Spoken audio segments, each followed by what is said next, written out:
আমি একটি বীরবলের গল্প তোমাদের শোনাবো, যেটা খুবই ভালো লাগবে। আশা করছি তোমাদেরও। কি সুন্দরভাবে বীরবল সব কিছু সমস্যার সমাধান করে দিল, যেটা আমারও ভালো লেগেছে। গল্পটার নাম হচ্ছে এক সের মাংস। গল্পের নাম হচ্ছে এক সের মাংস। এই গল্পটি আমি আজকে তোমাদের পড়ে শোনাবো। আমরা জানি দুই যোদ্ধা বা দুই পালোয়ান কখনোই এক জায়গায় থাকতে পারে না, লড়াই তাদের লেগেই থাকবে।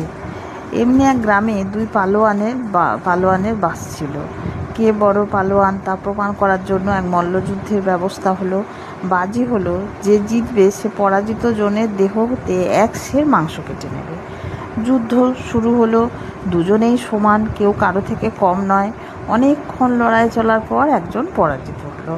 এবার বিজয়ী পালোয়ান তীক্ষ্ণ ছুরি হাতে এগিয়ে এলো পরাজিত পালোয়ানের দেহ থেকে এক সের মাংস নিতে। পরাজিত পালোয়ান বলল, ঠিক আছে, আমার পিঠ থেকে এক সের মাংস কেটে নাও। কিন্তু বিজয়ী পালোয়ান বলল, না, তা হবে না। বাজিতে তো এমন শর্ত ছিল না। আমার যেখান থেকে ইচ্ছে সেখান থেকে মাংস কেটে নেব। আমি তোমার বুক থেকে এক সের মাংস কেটে নেব।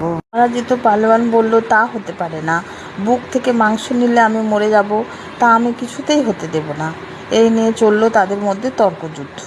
তারা নিজেরা কোনো মীমাংসায় করতে আসতে পারল না। তখন ঠিক হলো বাদশার দরবারে গিয়ে তাকেই দেয়া হবে বিচারের ভার।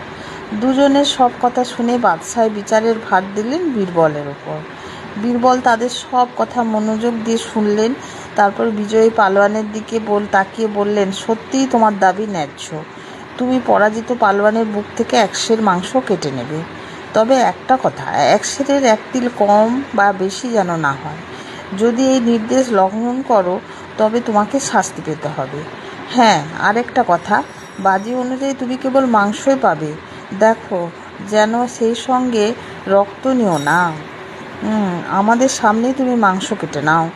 বিচারের রায় শুনে বিজয়ী পালোয়ানের হাতের ছুরি মাটিতে পড়ে গেল। সে আর মাংস কাটতে এগিয়ে এলো না, বরং সেখান থেকে পালালো। বলো, গল্প তোমাদের ভালো লেগে থাকে তাহলে অবশ্যই তোমরা কমেন্টসে আমায় জানাবে। আমি তোমাদের খুব সুন্দর সুন্দর গল্প এভাবেই পড়ে শোনাবো। আর যারা গল্প শুনতে ভালোবাসো তারা তো অবশ্যই, তাদের ভালো লাগারই কথা। না, যারা কখনো গল্প এত বেশি শুনতে ভালোবাসো না, তারাও যদি একটু মনোযোগ দিয়ে এইসব গল্প শোনো, তাতে কিন্তু তোমাদের ভালোই লাগবে। আর মাঝে মাঝে একটু গল্প টল্প শুনলে মাথায় যে সমস্ত নানা রকম চিন্তা ভাবনাগুলো থাকে সেগুলোও দূরে চলে যায়, এবং খুব সুন্দর একটা ফ্রেশনেস আসছে। এবং মানুষের এইসব গল্প শুনলে যে সমস্ত দুঃখের দিন বা দুঃখ কষ্ট চিন্তা ভাবনা সেগুলো অনেকটাই কেটে যায় বা ভুলে থাকা যায়। তাই তোমরা অবশ্যই গল্পগুলো শুনবে। আমার হোক বা যে কোনো কারোরই হোক, তোমরা যদি এগুলো কাজ করতে করতে শোনো তাহলে তোমাদের প্রত্যেকেরই খুব সুন্দর একটা মনের মধ্যে ফ্রেশনেস আসবে এবং দুঃখ চিন্তা ভাবনাগুলো কেটে যাবে।